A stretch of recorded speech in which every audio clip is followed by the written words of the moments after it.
A'udzu billahi minasyaitonir rajim. Bismillahirrahmanirrahim.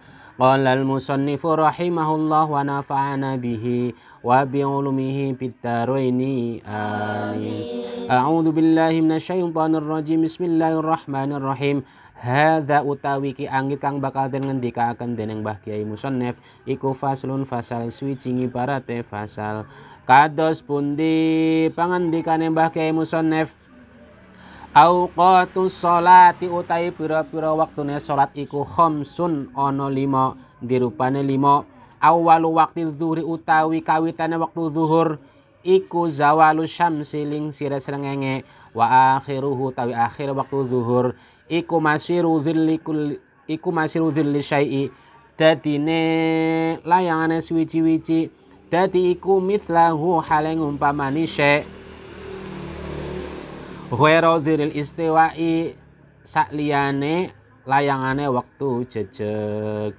Wa awwalu waqtil ngasr utawi kawitane waktu salat asar iku idza syaratat kae dadi apa dzillu kulli syai'i layangane saben-saben suwi-wiji dadi iku mislahu hale ngumpamani syai' wazada lan hale tambah qalilan kang setitik. Wa akhiruhu utawi akhire waktu ngasar iku hurubus syamsi surupe srengenge.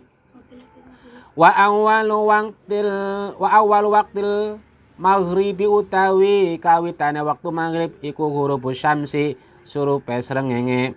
Wa akhiruhu utawi akhire waktu maghrib iku hurufus syafaqi surupe mega al ahmari kang abang.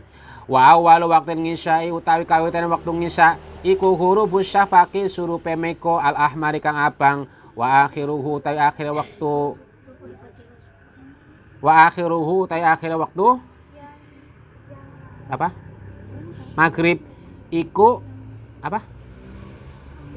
Wa akhiruhu utawi akhir waktu ngisa iku tulungul fajri mentong oleh fajar as-shadiq kang bener.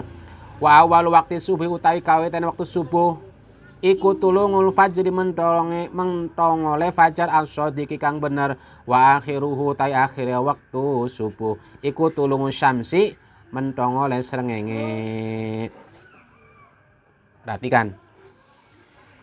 Saya akan menjelaskan di sini tentang waktunya sholat dalam kitab Safinatun Najah. Waktunya sholat itu ada berapa? Ada 5. Yang pertama adalah awalu waktu zuhri. Yang pertama adalah waktunya sholat zuhur. Kapan sholat zuhur itu bisa dilaksanakan? Ketika zawalu syamsi atau masiru dhillu kulli syai'i. Ketika bayangan seseorang itu atau bayangan sesuatu itu melebihi walaupun sedikit. Contoh mana pensil ini? Contoh. Misalnya ini pensil. Pensil ini ketika diberdirikan, kalau belum ada bayangannya, bayangan pensil tersebut walaupun hanya sedikit, itu belum bisa melaksanakan sholat zuhur. Tetapi kalau sudah ada bayangan sedikit, karena sinar mataharinya itu sudah lingsir, maka itu baru boleh melaksanakan sholat zuhur. Kalau zaman sekarang ada jam, ada HP bisa lihat, oh udah jam 12 lebih bisa sholat zuhur. Kalau zaman dulu kan nggak ada jam dinding atau jam tangan, memakainya matahari. Jadi kalau pakai matahari, kepenak kita ngadegaken kayu atau pulpen apapun itu yang lurus diberdirikan, kalau sudah ada bayangannya walaupun sedikit, itu boleh melaksanakan sholat zuhur. Terus sampai kapan kita boleh melaksanakan sholat zuhur? Sampai kalau pensil ini diberdirikan, dijatuhkan bayangannya sama, itu masih boleh. Ya. Ketika pensil diberdirikan, ketika dijatuhkan, diukur bayangannya tuh pensil yang asli dengan yang bayangan itu masih sama, itu masih boleh melaksanakan sholat zuhur. Tetapi kalau sudah melebihi sedikit saja, misalnya pensil ini diberdirikan, dijatuhkan, diukur pensil sama dan lebih sedikit walaupun hanya sesenti, itu sudah masuk waktu sholat asar. Ya, paham nggak? Jadi sholat zuhur itu adalah ketika bayangan itu melebihi sedikit, itu baru masuk sholat zuhur. Ketika sampai kapan? Sampai bayangan itu sama dengan benda aslinya. Tetapi kalau sudah melebihi aslinya, itu sudah masuk waktu asar. Itu yang kedua. Kemudian sholat asar itu sampai kapan dimulainya? Dimulainya dari tadi. Ketika bayangan itu sudah melebihi dari aslinya, itu sudah masuk waktu asar. Sampai kapan? Sampai terbenamnya matahari. Nah, terbenamnya matahari itu masuk waktu sholat maghrib. Sampai kapan waktu sholat maghrib itu? Sampai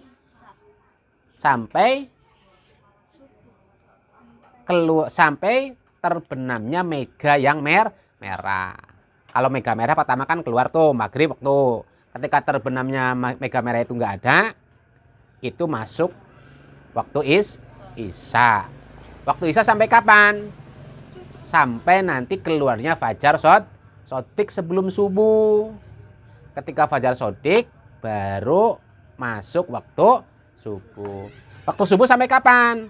Sampai terbitnya matahari. Terus bagaimana Pak kalau misalnya mataharinya tidak kelihatan karena suasananya mendung?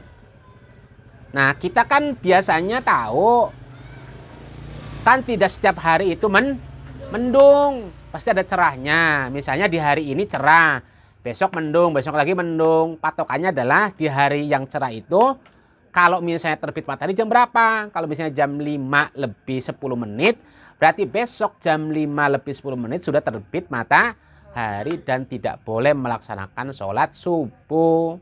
Jangan gara-gara, lah ini masih setengah 6, matahari belum kelihatan. Kemudian, lah ini jam 6.04, matahari belum kelihatan. Gara-gara mendung masih bisa melaksanakan sholat subuh. Tidak bisa.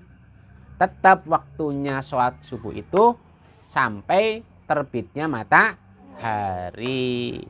Sampai sini paham? Waktunya sholat itu ada 5 sesuai dengan jumlah sholat fardu, yaitu waktunya sholat zuhur, sholat asar, sholat maghrib, sholat isya, dan sholat subuh. Kalau nggak ditanyakan, cukupkan sekian dari saya. Kurang lebihnya mohon maaf. Wassalamualaikum warahmatullahi wabarakatuh. Bareng selawatnya. Allahumma sholli ala Muhammad ya Rabbi sholli alaihi wasallim. Allahumma sholli ala Muhammad ya Rabbi sholli alaihi wasallim. Rabbi fanfa'na bibarakatihim wahdinal husna bihurmatihim.